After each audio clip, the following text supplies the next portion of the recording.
60년간 오직 아들만을 위해 살아온 여성의 충격적인 유서 내용과 그 뒤에 숨겨진 믿을 수 없는 진실. 배은망덕한 아들과 독종 며느리.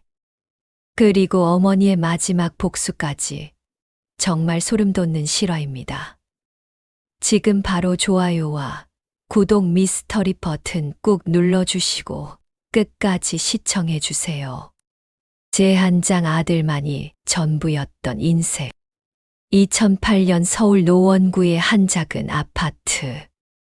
박미현은 올해 62세로 평생을 오직 아들 박준석 하나만 바라보며 살아온 여성이었습니다. 남편이 준석이가 5살 때 교통사고로 세상을 떠난 후 미현은 홀로 아들을 키우며 30년 넘게 살아왔습니다. 미현의 하루는 언제나 아들 중심이었습니다. 새벽 5시에 일어나 준석이가 좋아하는 미역국을 끓이고 깔끔하게 다린 셔츠를 준비해 놓는 것이 일상이었죠. 준석이는 현재 38세로 대기업에 다니는 과장이었는데 결혼한 지 5년이 지났음에도 여전히 어머니 집에서 아내와 함께 살고 있었습니다. 미현은 아들을 위해 정말 모든 것을 희생했습니다. 젊은 시절 재혼 기회도 여러 번 있었지만 아들이 상처받을까봐 모두 거절했습니다. 자신의 노후 준비는 전혀 하지 못했고 아들 교육비와 결혼 자금을 위해 평생 모은 돈을 모두 쏟아부었습니다. 심지어 아들이 결혼할 때 신혼집 전세금까지 자신이 마련해줬죠. 준석이의 아내 이소라는 30대 초반의 여성으로 결혼 초기에는 시어머니에게 나름 예의를 갖췄습니다. 하지만 시간이 지나면서 점점 태도가 바뀌기 시작했습니다. 특히 아이가 생기지 않자 그 스트레스를 고스란히 시어머니에게 풀었죠. 미현은 며느리의 차가운 태도를 느끼면서도 아들을 위해 참았습니다. 준석이가 행복하기만 하면 자신은 어떻게 되든 상관없다고 생각했거든요.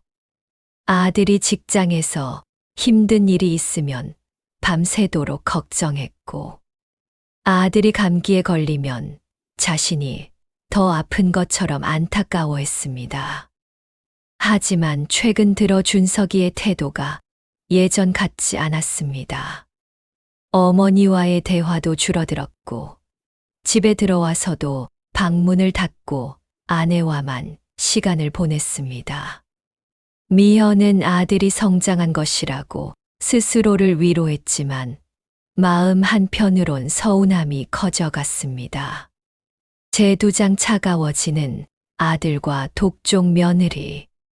결혼 5년 차에 접어들면서 집안 분위기는 더욱 냉랭해졌습니다.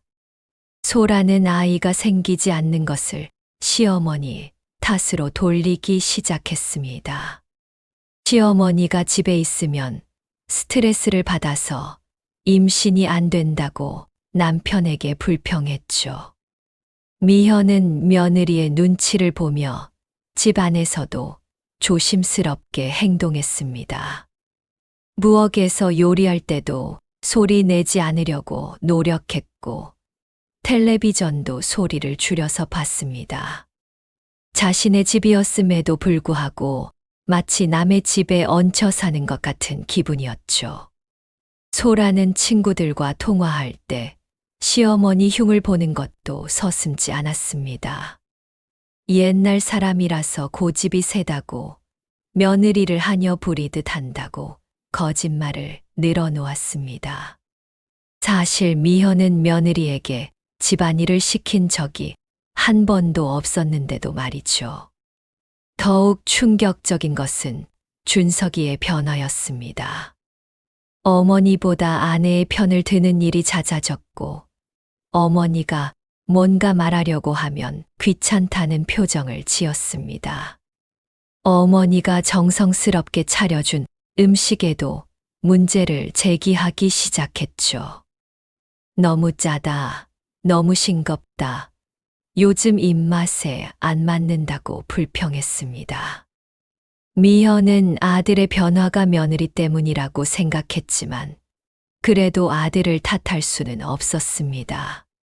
오히려 자신이 부족해서 아들이 힘들어하는 것은 아닌지 자책했죠. 아들이 좋아할 만한 음식을 만들려고 더욱 노력했고, 아들 부부가 편할 수 있도록 자신의 생활 패턴까지 바꿨습니다. 하지만 아무리 노력해도 집안 분위기는 나아지지 않았습니다. 오히려 소라의 불만은 더욱 커져갔고, 준석이는 점점 어머니를 귀찮아하는 기색이 역력했습니다.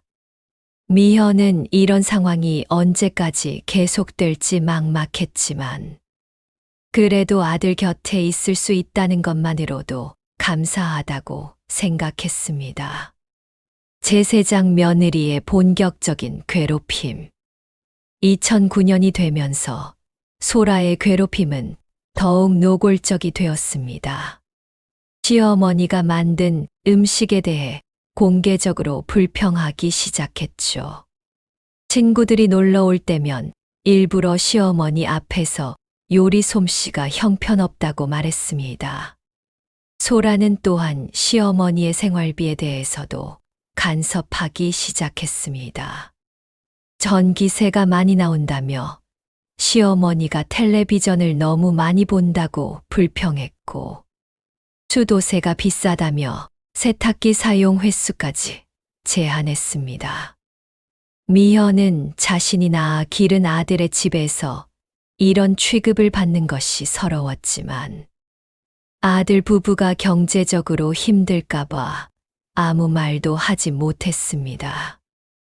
더욱 가혹한 것은 소라가 시어머니의 친구들과의 만남까지 제재하기 시작한 것이었습니다. 집에 손님이 오면 시끄럽다고 불평했고, 미현이 외출하려고 하면 언제 들어올 건지, 저녁 준비는 누가 할 건지 따져 물었습니다. 미현은 점점 위축되어 갔습니다. 평생 친하게 지내던 친구들과의 만남도 줄였고, 좋아하던 등산 모임도 그만뒀습니다. 집에서도 가능한 한 조용히 지내려고 노력했지만 소라의 불만은 끝이 없었습니다. 준석이는 아내와 어머니 사이에서 중재하기는커녕 오히려 아내의 편을 들었습니다.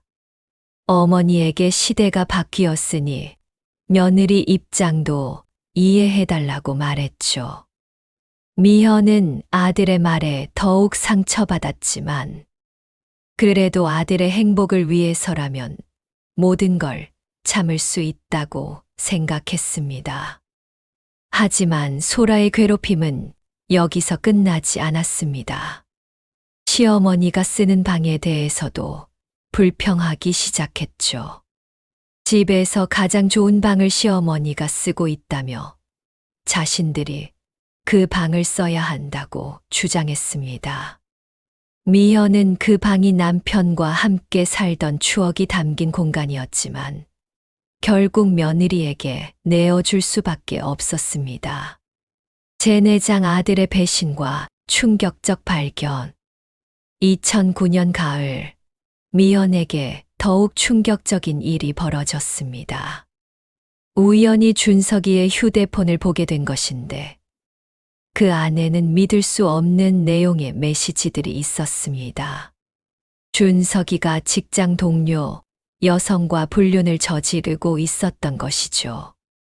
메시지 내용은 정말 충격적이었습니다. 준석이는 그 여자에게 어머니와 아내에 대한 불평을 늘어놓고 있었습니다. 어머니는 고집세고 옛날 사람이라서 답답하다고, 아내는 아이도 못 낳으면서 성질만 더럽다고 험담했습니다. 그러면서 그 여자와는 새로운 인생을 시작하고 싶다고 달콤한 말을 주고받고 있었죠. 미현은 손이 떨렸습니다. 자신이 평생을 바쳐 키운 아들이 이런 배신을 저지르고 있다니 믿을 수가 없었습니다. 더욱 충격적인 것은 준석이가 그 여자에게 어머니를 요양원에 보내고 싶다고 말한 부분이었습니다.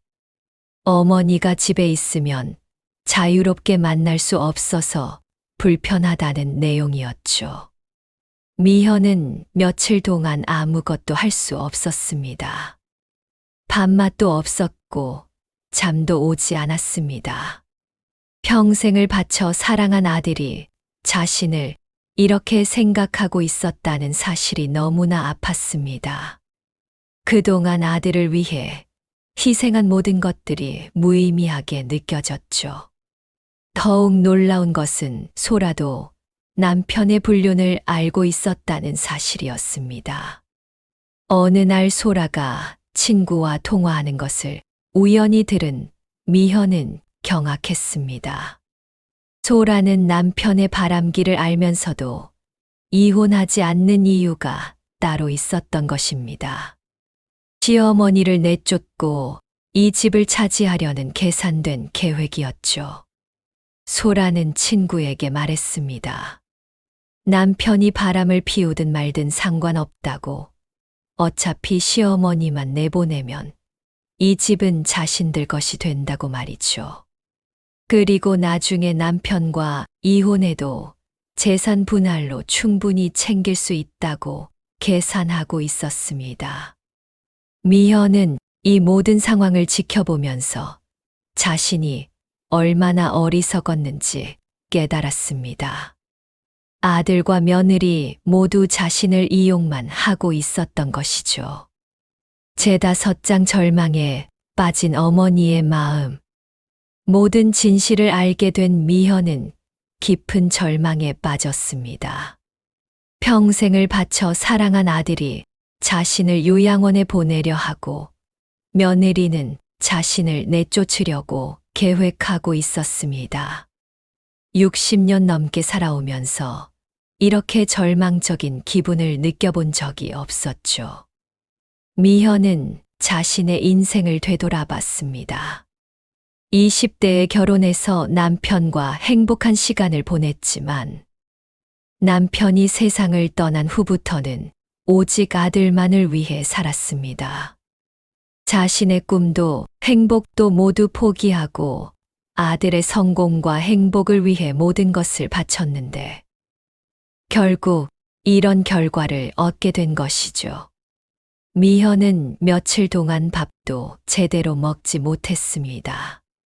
아들과 며느리는 어머니의 변화를 눈치채지 못했을 뿐만 아니라 오히려 어머니가 조용해져서 좋다는 반응을 보였습니다.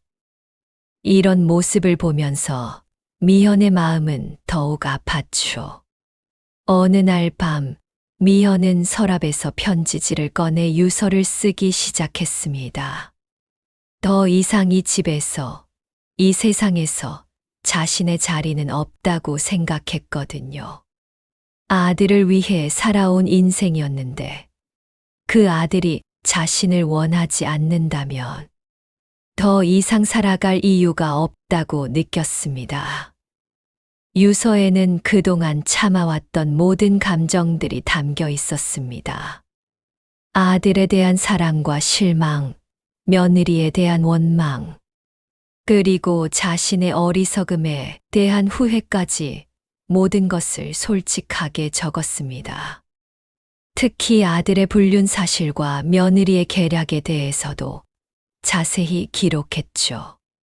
하지만 유서를 다 쓰고 나서도 미현은 선뜻 마지막 선택을 할 수 없었습니다. 아직도 마음 한편으로는 아들에 대한 사랑이 남아 있었고, 혹시 아들이 정신을 차리고 다시 예전처럼 자신을 사랑해 줄지도 모른다는 희망을 버릴 수 없었거든요. 제6장 숨겨진 진실의 발견. 미현이 절망에 빠져 있던 어느 날, 뜻밖의 진실을 발견하게 됩니다.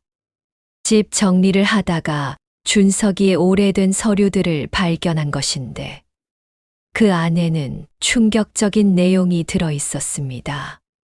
준석이가 5년 전 결혼할 때 받았던 신혼집 전세금이 실제로는 미현이 준 돈이 아니었습니다. 준석이는 어머니 몰래 어머니 명의로 대출을 받았던 것이죠. 게다가 그 대출금을 갚지 않아서 현재 연체 상태였고 이자까지 포함하면 엄청난 금액이 되어 있었습니다. 더욱 충격적인 것은 준석이가 어머니의 노후 자금까지 건드렸다는 사실이었습니다.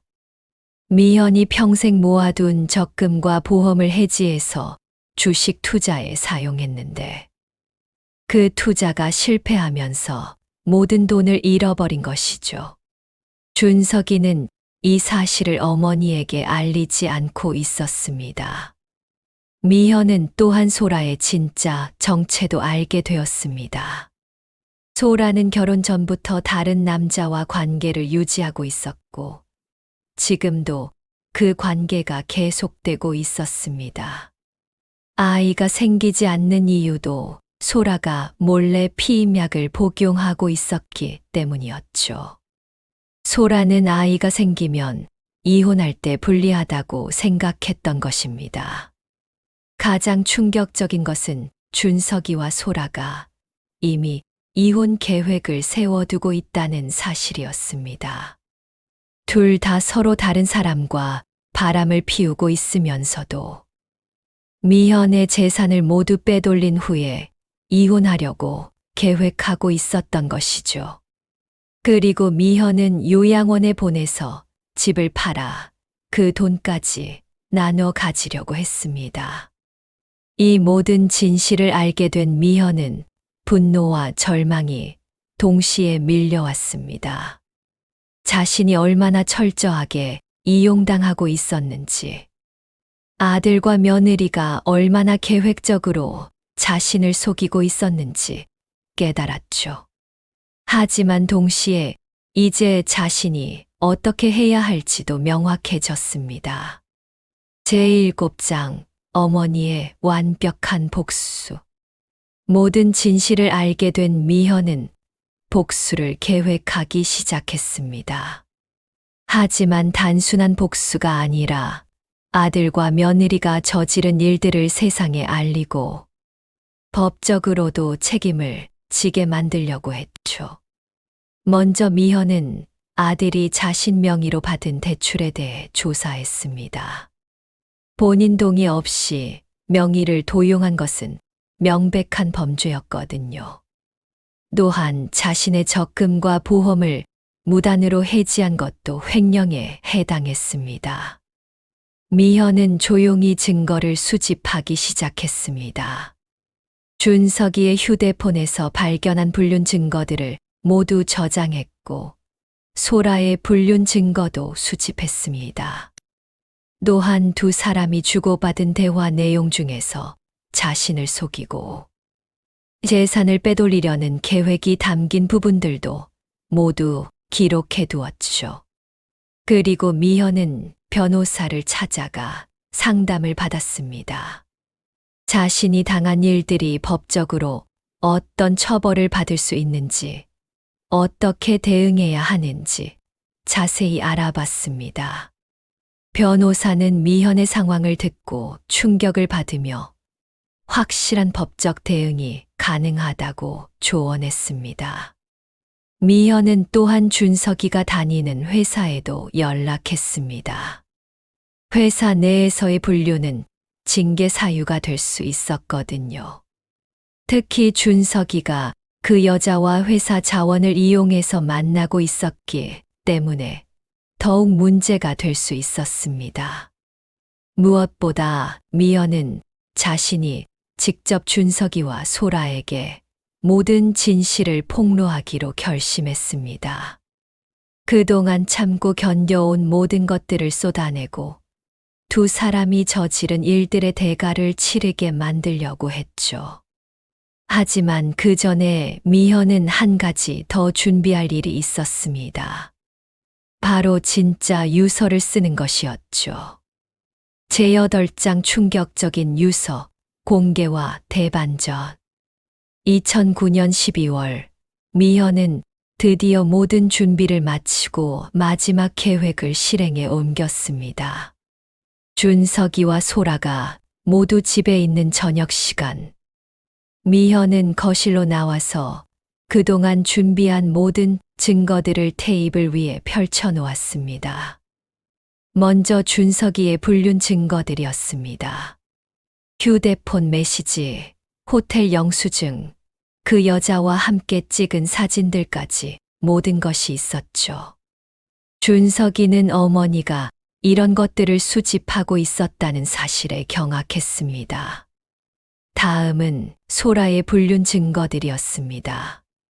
소라 역시 자신의 비밀이 발각된 것을 알고 얼굴이 새파랗게 변했죠.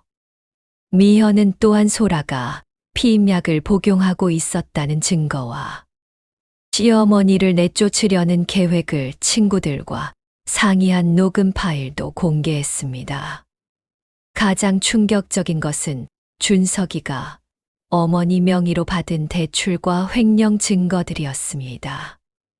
미현은 이미 이 문제를 경찰에 신고했고 곧 수사가 시작될 예정이라고 말했습니다. 준석이는 이제서야 자신이 저지른 일의 심각성을 깨달았죠. 미현은 마지막으로 자신이 쓴 진짜 유서를 꺼내들었습니다. 하지만 이 유서는 자살을 예고하는 내용이 아니었습니다. 오히려 새로운 인생을 시작하겠다는 선언문이었죠. 유서에는 이런 내용이 적혀 있었습니다. 그동안 아들만을 위해 살아온 자신의 인생이 얼마나 어리석었는지 깨달았다고.